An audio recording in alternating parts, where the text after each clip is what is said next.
You are listening to We Saw the Devil, an investigative and conversational true crime podcast that deep dives into fascinating criminal cases that are solved, unsolved, or ongoing. From America's Lori Vallow to Germany's Armin Meiwes, we examine and discuss the world's most shocking cases. If you're enjoying the show, don't forget to follow us online. Check us out at WeSawTheDevil.com and We Saw the Devil on Facebook, Twitter, and Instagram.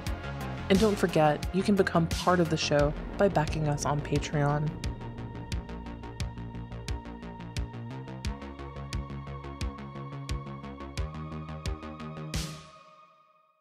Hello everyone, and welcome to We Saw the Devil. This is Robin, and as promised, I am back with part 2, day 2 of the Barry Morphew preliminary hearing. I wanted to get it out at the end of last week, but I needed a little time to do some research. I have gone down the Suzanne Morphew rabbit hole, and I am completely enthralled by and invested in this case. I wanted to be able to make some observations on evidence and points that were made in the preliminary hearing, as well especially as statements made by Barry himself to investigators.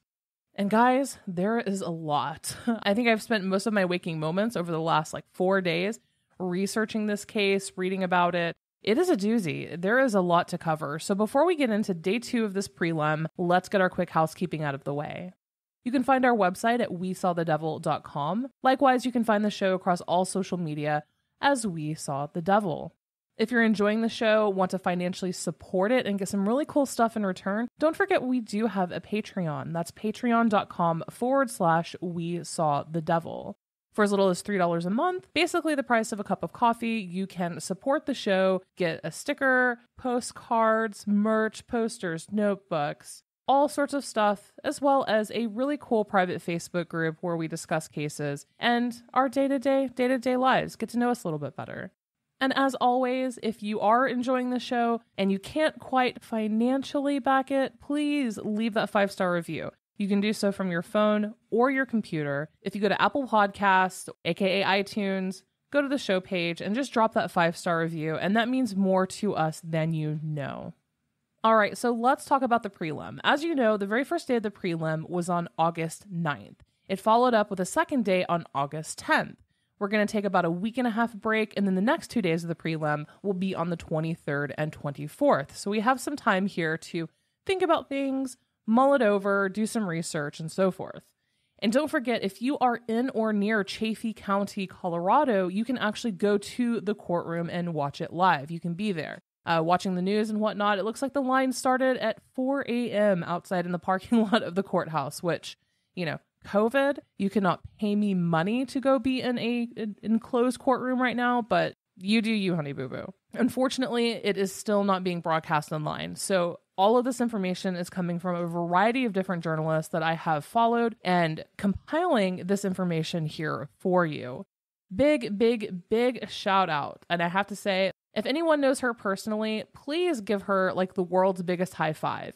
Lauren Sharf of Fox 21 News in Colorado Springs is a freaking rock star. She has been somehow live tweeting the court proceedings live from inside the courtroom, and she is absolutely incredible. To follow Lauren, you can find her at Lauren Sharf TV on Twitter and see a lot of her tweets. She's been an incredible resource, and she is doing an amazing job. An amazing job to the point where Barry Morphew's family actually came up to her in the courtroom and said, "Are you Lauren Sharf?" And she's like, "Yeah." And they were like, "Thanks for playing a part in destroying our family." Her reporting has been bar none. And for those of you who are not familiar with the case, Suzanne Morphew was 49 years old. She was a wife, a mother of 2 girls, and from all accounts, led a very happy, privileged life. As we all know, looks can be deceiving. So she was reported missing on Mother's Day, May 10th of 2020. Supposedly she had gone for a bike ride. She has never been found, seen, or heard from since. Her husband, Barry, was actually just arrested a couple months ago, and he is facing 7 different charges currently. Murder in the first degree, tampering with a deceased human body, tampering with physical evidence, possession of a dangerous weapon, in this case a short rifle, attempt to influence a public servant, forgery of public records, and misdemeanor elections mail ballot offense. He literally sent a ballot and voted for Trump and Suzanne's name after she had disappeared, like months and months and months later in November. So he's facing a handful of charges. It took basically a year for him to be arrested in her disappearance, but he has been. So what the preliminary hearing is, it's basically the prosecution laying out the evidence that they have against Barry to see whether or not the judge agrees that this should go to trial. And it has been bombshell after bombshell, just lots of different shocking information coming out about this case. So let's talk about day 2. If you did not listen to our day 1 episode, please stop here and go back and start with day 1. It's not necessarily a prerequisite, but I would probably start there just to make sure that you are up to snuff on everything that has been discussed thus far. And before we get into it, I actually want to take a moment to address some comments that I've been getting about this coverage. And for once, guys, it's not directed at me. Yay! It's actually just kind of public sentiment. Day 1, it actually came out that Suzanne had been having an affair. She'd been having an affair with someone that both she and her husband had gone to high school with and kept in touch with. And he is a married father of 6. Suzanne and this man, Jeff Libler is his name, had met up 6 times. Yes, the relationship was intimate. It was sexual. They messaged and talked on the phone for hours and hours and hours a day. The comments that I've seen floating around on social media, as well as particularly what's kind of sparking this is on the YouTube video. Basically, people saying, coming dangerously close to implying that Suzanne Morphew deserved what she got. Actually sympathizing and empathizing with her husband, Barry. I'm not going to, I can't really instill empathy in people, but no one deserves to get murdered, guys. Like, no one really deserves to get murdered, much less a 2-time cancer survivor and domestic violence victim. Can we? Maybe not. It's clear that many of you have not been in a relationship with an abusive narcissist.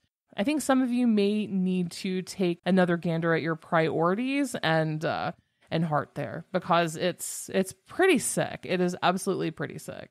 But I digress. So day 2, FBI agent Ken Harris took the stand for a second time at the beginning of the day. He ended on day 1. He picked it right back up on day 2. And he immediately began to discuss the fact that Suzanne Morphew would use the Apple app Find My iPhone in order to track Barry. Apparently, Barry was also onto this and knew that she would do this, and he would frequently put his iPhone onto airplane mode in order to avoid her. Now, I'm no rocket scientist, but unless he had something to hide, there's quite literally zero reason for him to do that. We know that he was not actively having an affair within the year of her murder or disappearance. That's already been established. It seems to me like they were quite literally playing each other, he and Suzanne. Was she just wanting to get a heads up on when he would come home so she could just make sure to wrap up her conversations with Jeff Libler? Was she scared of Barry and just wanted time to mentally and emotionally prepare? I mean, after all, Barry had placed a loaded gun to her head in the past, as well as his own head. If you recall also from the very first day of testimony, he threw her in a closet and then put a gun to his own head and said, "Is this what you want?" The man was unstable, as she told her sister as well as her best friend Sheila. But why did she track his phone? Speculation, it could be for a variety of reasons, but the important fact here is that Barry knew it and then would put his phone into airplane mode. This was an action that he did many times before. So Ken Harris is then asked several questions about text messages that Suzanne and Jeff sent each other on various days. The defense team really wanted to bring up every aspect of the affair. I see the phrase character assassination floating around pretty much on every board, comment section, and so on and so forth. Yes, to a degree, it is character assassination. I mean, what Suzanne did was wrong, right? Like, I'm certainly not going to sit here and justify an affair with a married man of 6 children. Also, Jeff Libler had no business doing it either. But that is, in fact, it looks like what the defense is really going for, painting Suzanne in this light, I think for a variety of reasons. And I'm going to save my speculation and my commentary for the end of this episode. So for the most part, we're just going to go here with straight facts. So these messages between Suzanne and Jeff were pretty serious. They included things like saying, "I want to be with you. I can only be me with you. I love you. I need you. I mean, these aren't things that people just lightly flirt. I mean, this is some very, very specific, intense language. So on May 6th, 3 days before the last time Suzanne Morphew was heard from, she and Barry had an argument. Barry told her, "I'm not having an affair. I would never cheat on you." Barry's defense attorney, Iris Ayton, then brings up a piece from the initial investigation. The Morphews kept a safe in the garage. That's actually what Barry apparently asked too, is where's the $70,000? As Barry was being interviewed by investigators, he wanted to know what happened to the $70,000 that they had stashed in the safe. And it seems like they're trying to more or less paint and discuss this affair, pretty much indicating that Suzanne Morphew just up and left. She's still alive. She just up and left and took the money and bailed. On May 6th, text messages from Suzanne to Barry said, quote, "I'm done. I could care less about what you've been up to for years. We need to figure this out civilly." Now, this is a crucial message, a very crucial moment in this marriage, in this relationship. And we will have more on that particular text message in a moment. Also on May 6th, Barry himself sent a couple messages to Suzanne talking about suicide. One of them said, quote, "Going to see my savior. This life on earth is a mere grain of sand compared to eternity." And that's something that I don't think a lot of people realize, especially for the assholes, and yes, assholes, who just say, "Oh, she should have left." Barry and Suzanne were very, very, very religious. In fact, if you recall in the previous episode, Barry, when they would get into arguments or Suzanne would be like, "I can't do this anymore," Barry would start screaming scripture at her.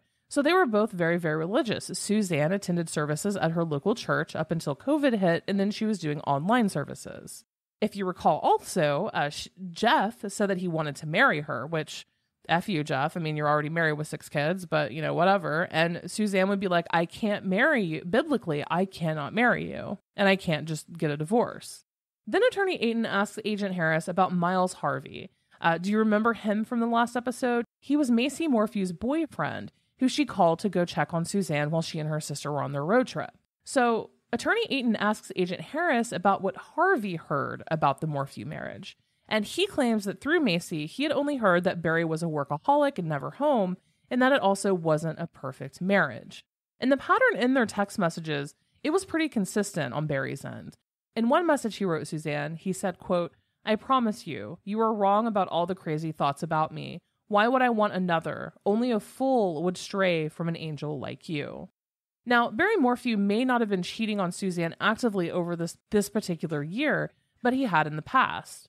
This is classic gaslighting and narcissistic abuse. Also, when investigators impounded and forensics teams combed over his computer, his web search history had Celeb Jihad, which, guess what? It's a porn site, as well as Ashley Madison, which, for those of you who are not aware, Ashley Madison is a website where people, aka usually men, like 99% of them, married men, go to find affairs. On May 8th, Barry went and got pizza at Moonlight Pizza in Salida. And while he was gone, Suzanne sent a message to Jeff Libler on LinkedIn expressing relief that he would be gone for a while. Now, a lot of this time frame is very, very, very chopped up, and that's because this is actually how it played out in court. It was rapid fire, and it would go from one date to 3 months before, and then hop around on this time frame. So it's not me, guys. I'm going in chronological order of the questioning as it happened.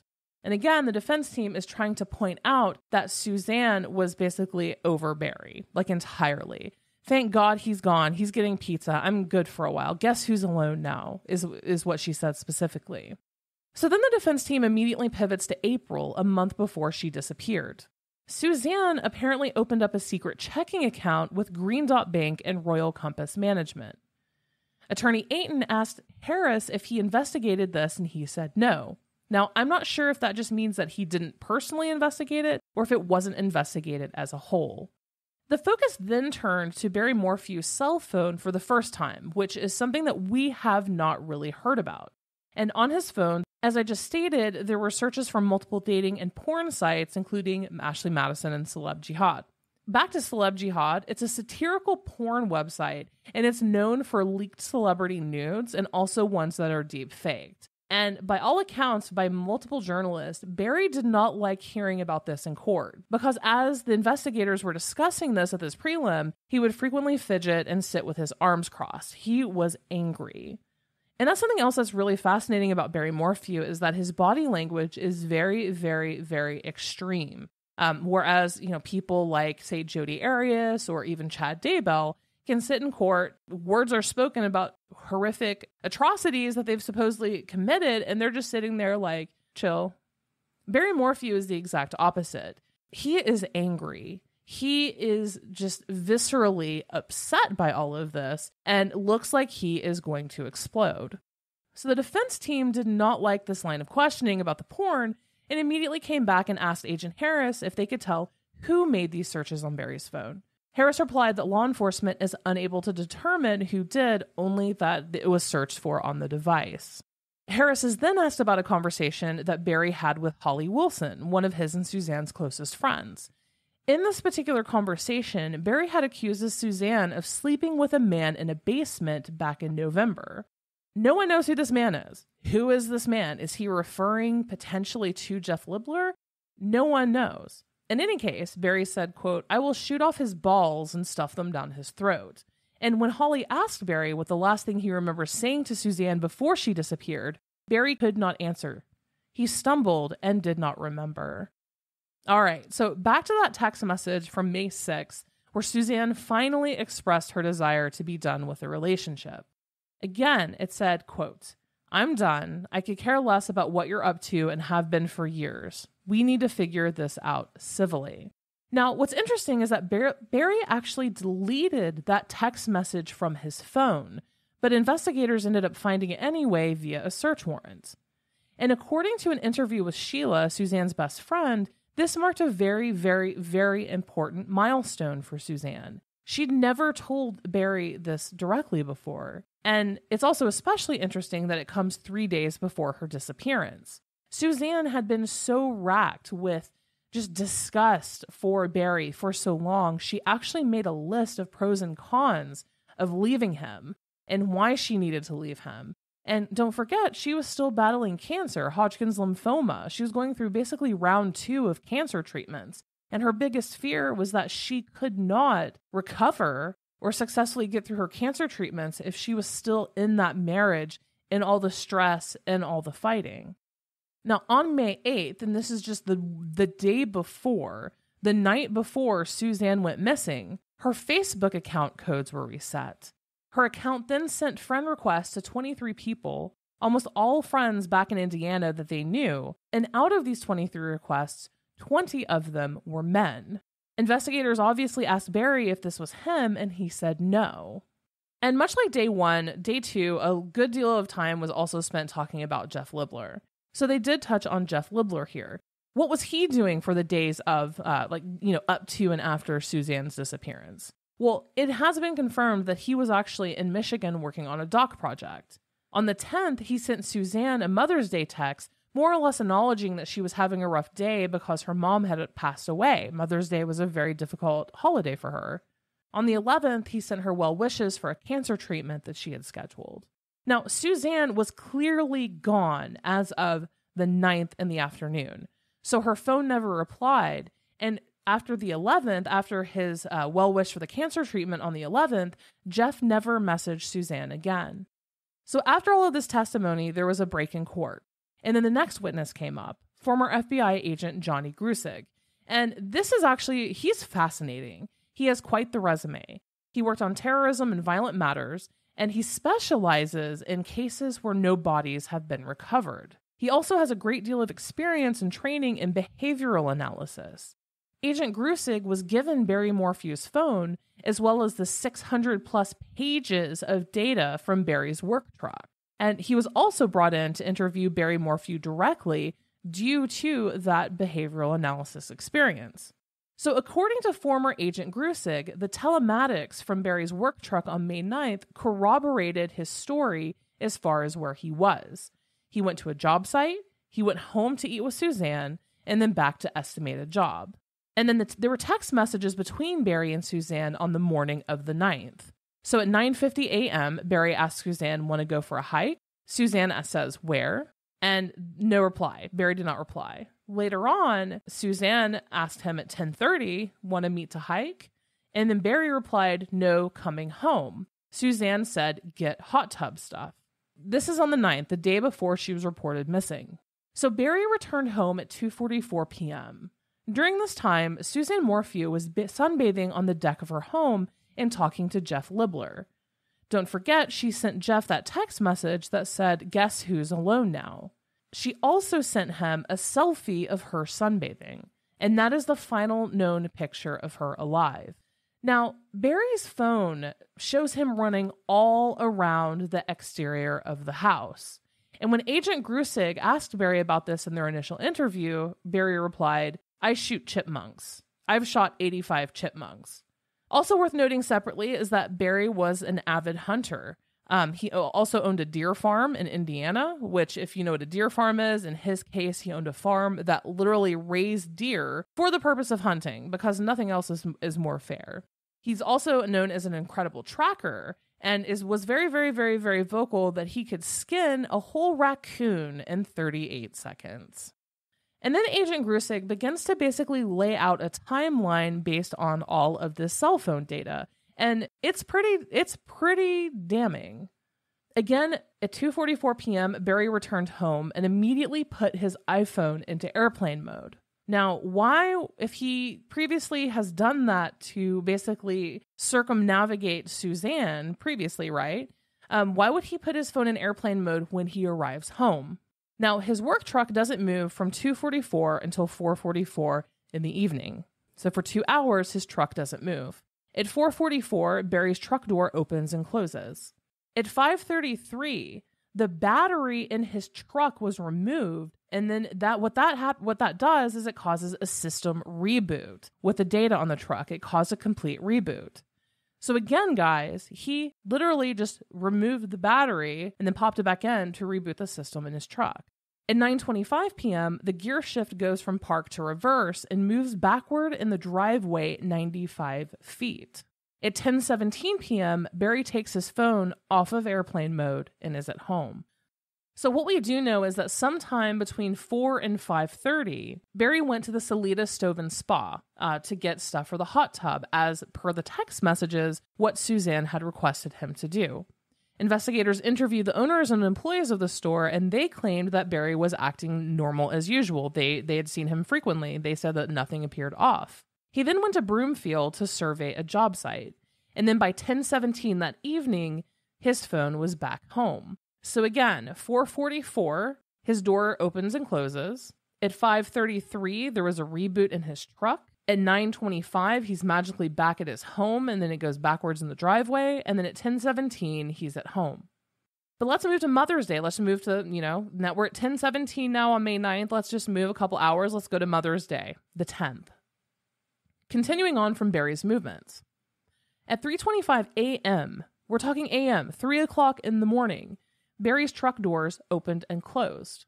And his phone moved towards where Suzanne Morphew's bike was found in the woods. If you recall, either in this case or even in our first episode, Suzanne supposedly had set out for a bike ride on Mother's Day, and that's when she disappeared. Well, they found her bike, and her bike was on a very, very, very steep hill, a road that she never in a million years would have traveled to begin with. So at 3:25 a.m. in the morning, the early morning on Mother's Day, Barry Morphew's phone is pinging where they ended up finding the bike. At 4:31 a.m., his phone went back into airplane mode and then came back online as he was heading toward Broomfield, Colorado.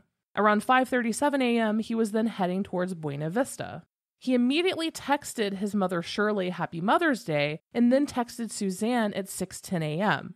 You up? Happy Mother's Day. I love you. Now, at this point in the hearing, Agent Grusig begins to talk about the infamous trash runs and Barry's stay at the Holiday Inn. And this, to me, is the most telling. Barry Morphew made 5 different stops to throw away trash. Now, it's also important to note that Broomfield, Colorado was just 2 hours and 46 minutes away from the Morphew home. I tracked it. Why would he need a hotel room? At 8:10 in the morning, Barry arrived in Broomfield on Mother's Day. The truck's passenger and driver doors opened, and it took him almost 90 seconds to throw something away in that trash can that was just about a foot and a half away from his truck. Barry then texted Suzanne at 8:41 a.m. to tell her that he arrived in Broomfield.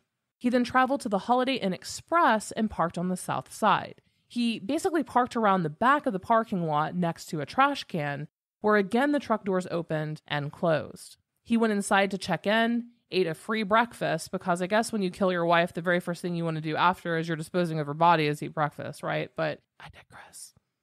And then he immediately left. As soon as he left the parking lot of the Holiday Inn Express, he stopped at a McDonald's where he again threw items away in their trash can. And Agent Grusig testified that during an interview, when asked what exactly he threw away, Barry first stumbled and said, well, I assume it was food wrappers, but then he couldn't remember exactly what he had put into the trash can. After leaving McDonald's, Barry Morphew then drove to a nearby Men's Warehouse. He spent 40 minutes in that parking lot throwing away more items in that dumpster.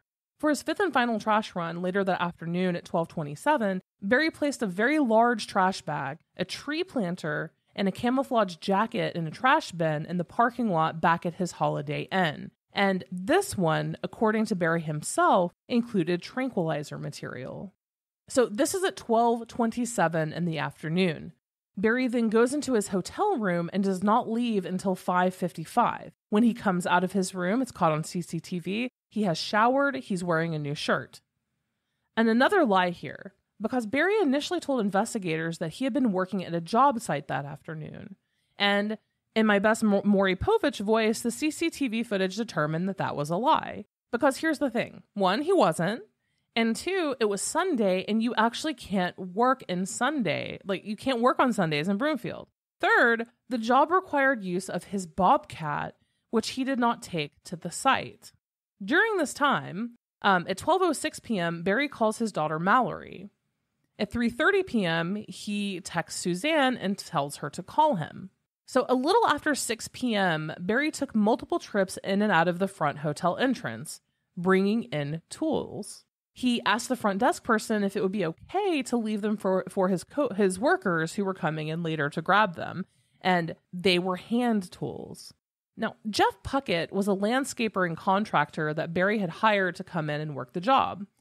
He met with Barry on the 9th, when Barry went to Broomfield originally, remember, the day before, and he agreed to go to the Holiday Inn to pick up the tools. But when he arrived, he was shocked. First of all, Barry was gone. Barry said he had a home emergency. This is the point when Suzanne had been determined missing, so Barry left Broomfield to rush home to Salida, and Jeff Puckett had showed up to the hotel room to get the tools, supposedly for the job that he was going to work. So he arrived at Barry's room, which was now empty, and said that it smelled very, very, very, very strongly of chlorine. Multiple media outlets have actually reached out to that Holiday Inn and inquired. You know, we are living in a time of COVID. Hotel and motel rooms are scrubbing and spraying and sanitizing rooms. And the manager of the Holiday Inn said that they do not use chlorine to clean their rooms, only peroxide and multi-surface cleaner. Also, the pool at that Holiday Inn was closed, so it's not like he went for a swim. In an interview, Jeff Puckett said, quote, I mean, I'm not going to beat around the bush. It did. I mean, it smelled real strong. I'm like, damn, that's just what I thought. That bed hadn't been slept in or laid in or nothing. It was just kind of lay down or something. Maybe he got in, took a shower, and then that was it. Just washed up and left. The next morning, Puckett went back to the room. And this time he said he actually looked around. He looked in the trash can and saw a piece of mail that was addressed to Barry. And he said that the letter involved something having to do with property insurance. In the same interview, he said, quote, when I found the mail the next morning, it just looked like an alibi. You know what I'm saying? Just the way things was. Barry's defense attorney, Drew Nielsen, tried to cast a shadow of doubt on the truck's data by showing that the telematics data only recorded some of the truck's actions, not all of them. I mean, yeah, obviously, but he was also throwing shit away in 80 different trash cans around the city of Broomfield, so I personally find that to be a moot point, but okay. Barry has consistently denied that he was awake and or used his truck at 3:30 the morning of May 10th, when all of the movement started, and that it reversed down the driveway and then was found at the spot where Suzanne Morphew's bike was eventually found. And I'm going to go ahead and add this right now. I know that I said that I would save my speculation to the end of this episode, but I really want to make a point before I continue. Is it possible that the hand tools that Barry Morphew used to kill Suzanne that he brought into that hotel room, he cleaned them, most likely, right? I mean, is there any other reason for a room to stink of bleach to the point where it burns your soul? Jeff Puckett, the landscaper, was a felon. So after Jeff Puckett basically relayed, to the investigators, hey guys, like that smelled really bad of bleach, Barry Morphew, before he was arrested, he's been free for the last year, said, well, he's a felon. You can't trust anything he says. So is it outside the realm of possibilities that Barry's initial plan was to bring the tools to the hotel, have Jeff Puckett pick them up, and then have his DNA, his fingerprints, and then being a convicted felon, be the one holding the murder tools? That was where my mind went initially, but definitely want to know your thoughts and opinions on that. So please feel free to leave a comment on this YouTube or send us a message to info@wesawthedevil.com. And then I just have a few just random points that didn't really fit. Like I said, with this particular preliminary hearing, they ping-ponged back and forth to random items a lot. So a couple things. Early in the investigation, Barry did tell investigators that they should check Suzanne's Facebook and pay very close attention to her male friends from Michigan.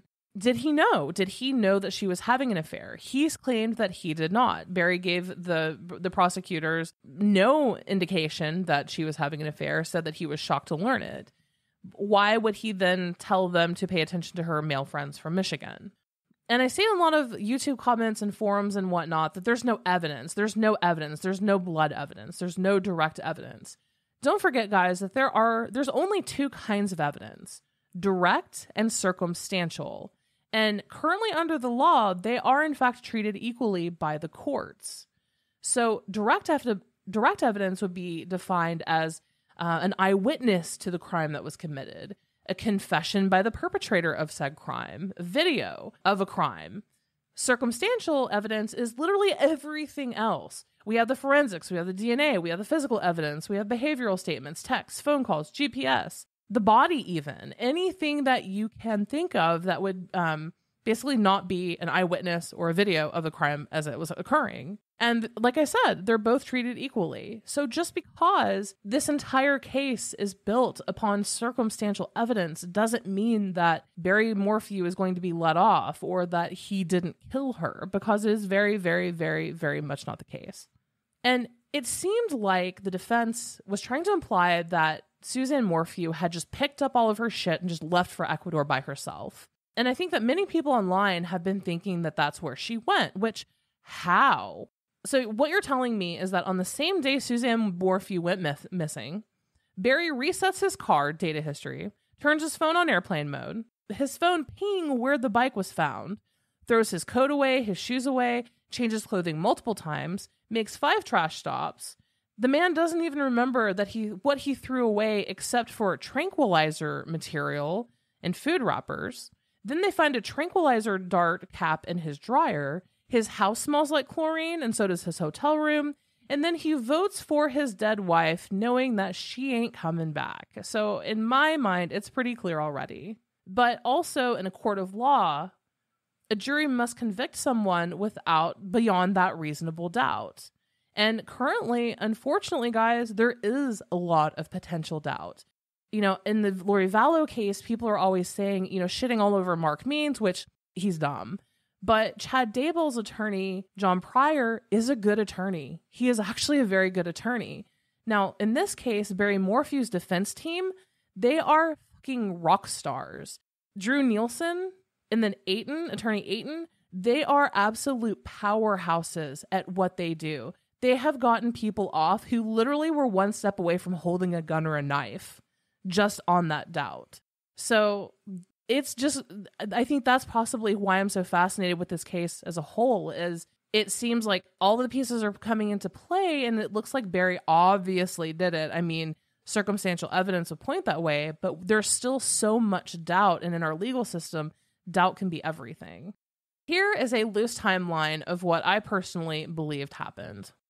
I believe that on May 9th, we have between, say like 9 and 11 a.m., Barry and Suzanne texting about going on a hike. Suzanne is sunbathing. She's talking to Jeff Libler.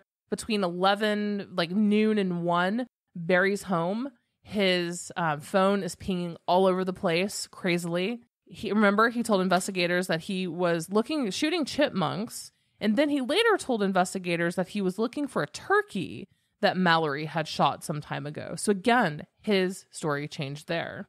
At 1:40 in the afternoon, Barry leaves the house again, indicated by the message that Suzanne sent to Jeff Libler, which don't forget, that message that Suzanne sent to Jeff Libler also may have been Barry. We don't know. At 2:03 p.m., Suzanne sent her last message to Jeff Libler, where she's sunbathing, sends a selfie, last picture of her alive. At 2:44 p.m., Barry returns home, and his phone goes dark. Between 2:45 and almost 5, he's, quote, running around the house. And this is another really interesting part, is that the cast team, the FBI cast team, when they looked at the data on his phone was pinging at 45 miles an hour around the interior of their home. Now, what Agent Grusig said in his theory on what happened is that Barry was chasing Suzanne, that they were in a chase, and that he likely tranquilized her with a tranquilizer gun during this time. And this was also a kind of a bone of contention with the defense as well, is how can someone run around the inside of their home going 45 miles an hour through doorways and walls? Obviously, it's not exact. And that's another thing. Obviously, the science isn't exact, but that is what the phone and the data pinged. At 4:44 p.m., Barry then visited the pool store. His phone is still dark, it's still in airplane mode. However, he was seen at the store by multiple people. Again, nothing appeared wrong, which of what that would likely indicate is that by the time he went to the pool store, he had tranquilized and or already murdered Suzanne at that time. At 5:33 p.m., he attempted to reset some sort of component of his truck's computer by lifting the battery out and then putting it back in, which apparently does a reset of the telematics and the data on his work truck. Between 5:30 p.m. and 3:25 a.m., I imagine that he was probably attempting to clean up any sort of evidence, which included packing up his truck with evidence, removing any sort of, blood, matter, whatever happened between 5:30 and 3:25 a.m. I think this would have been the time frame where he had to have removed stuff from his property. Now we've hit Mother's Day. At 12, a little after midnight, Suzanne Morphew received an inbound phone call, although it has not been stated who it was from. We don't know who it was from. 2 hours later at 2:17 a.m., Suzanne's phone placed an outbound phone call. Again, we have no idea who it was to. 2:53, another outbound phone call. 3:30 to 4 a.m., Barry planted the bicycle. At 4:30, last phone ping from Suzanne. Her phone then goes entirely dark. It has never been seen or heard from again or made any sort of data ping ever again. Between 4:30 a.m. and 5:40, Barry left his residence and then drove 45 minutes to Buena Vista, where his phone pinged on a tower. Between 5:30 and 8 a.m., Barry drove from Buena Vista to Broomfield. Again, this is about a 2-hour and 40-minute trip. Between 8:30 and noon, Barry checked himself into that Holiday Inn Express, and then he disposed, I believe, of evidence at 5 different locations. He's also seen stuffing trash towards the bottom of dumpsters. He changed his clothes multiple times. He also threw away shoes, clothes, shirts, and tree, planter, random shit. Between noon and 5, he is doing something in his hotel room. No one knows. He claimed that he was sleeping. And then he later told investigators that he stumbled over his answer and then said that he was watching Fox News. He also told investigators first that he had worked on the project in Broomfield for about 5 hours. However, he was only actually at the location for 15 minutes and then came back home. Again, they needed his Bobcat for that work. So that is how I personally feel that all of this played out. I believe that Suzanne Morphew was actually, in fact, murdered on May 9th. I believe that he tranquilized her when he came home. Did he possibly find her sunbathing, talking to Jeff? One of the recent communications, if you listen to the last episode between Suzanne and Jeff, is that Barry discovered their messages on whatever app that they were using And so she contacted him on LinkedIn and said, we really need to basically, change the app that we're talking on. Something else that I just wanted to mention in closing here is Jeff Libler. Jeff is the man that Suzanne was having the affair with for the last 2 years. Obviously, having an affair is wrong. Obviously, Suzanne was in the wrong for that. What I absolutely find abhorrent and appalling is that Suzanne went missing on Mother's Day. Jeff messaged her on Mother's Day. He messaged her well wishes about her cancer treatment 2 days later. And then he never texted her again. 2 days after Mother's Day is when this case blew up, right? Is when this case went international. I remember seeing this case on the news. Like, it was on Court TV. Nancy Grace was talking about it. I mean, this case blew up within 48 hours of Suzanne missing. And Jeff Libler admitted that one of their friends sent him a link. He knew about this the next day on May 11th. And you know what Jeff Libler did when the supposed love of his life, the woman that he was having an affair with for 2 years, a woman that he's known since they were students in middle school, he deleted all trace of her. He deleted every single text message that they had sent. He deleted all of the apps on which they used to talk, and then he went quiet. He didn't reach out to police. In fact, he deleted potential helpful evidence from his own phones to save his own ass and try to keep his family together. And I'm sure he was worrying about keeping his own family together, not getting a divorce, not getting caught, whatever. I just think it's really just kind of just sad that Suzanne was going through this horrendous marriage to a monster, more or less, by all accounts. Even her sister did a more recent interview and talked about how she and Suzanne had similar marriages and how she feared for her safety. And this is literally how Jeff ends up acting, even though she is a national missing person. It is just incredibly sad to me. But that is it for day 2, guys. There was a lot to process here. What do you think? What do you think happened as far as the timeline? Do you think I'm right? Do you think I'm wrong? Do you think Barry is innocent? It's shocking to me that so many freaking people think he didn't even do it. So where do you lie on this case? Let me know. I will read some of the good responses on the next episode. And this preliminary hearing will be picking up again on the 23rd and 24th. And don't forget, if you are in or near Chaffee County, Colorado, you can actually attend this preliminary hearing in the flesh. But that is it for today's episode. Don't forget, you can find us at WeSawTheDevil.com. If you have any questions, concerns, compliments, you can email us at info@WeSawTheDevil.com. If you're enjoying the show, check out our Patreon at patreon.com/WeSawTheDevil, where for as little as $3 a month or a cup of coffee, you can get cool stuff like stickers, t-shirts, merch, postcards, true crime gifts, ad-free episodes. Are you tired of the ads in these episodes? I know you are. Nobody likes commercials. So for as little as $3 a month, you can get rid of that. So hit us up at patreon.com/WeSawTheDevil and support the show. And as always, go over to iTunes and leave that 5-star review. Until next crime.